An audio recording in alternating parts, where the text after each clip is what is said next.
অসুখ কেন হয়? ঠান্ডা কাশি বা শ্বাসযন্ত্রের সংক্রমণ হয় ভাইরাস বা ব্যাকটেরিয়ার কারণে। আবহাওয়া পরিবর্তন, দূষণ, ধুলোবালি এবং দুর্বল ইমিউন সিস্টেম এই অসুখের ঝুঁকি বাড়ায়।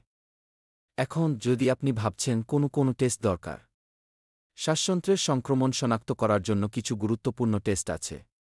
প্রথমত, কমপ্লিট ব্লাড কাউন্ট বা কিবিসি, যা আপনার রক্তের অবস্থা জানা। দ্বিতীয়ত, চেস্ট রে, যা আপনার ফুসফুসের ছবি তুলে দেয়। আর যদি কাশি দীর্ঘস্থায়ী হয়, তাহলে থ্রোট সোয়াব বা স্পিউটাম কালচার করানো উচিত। এখন প্রশ্ন হল, কি করলে ভালো হবে?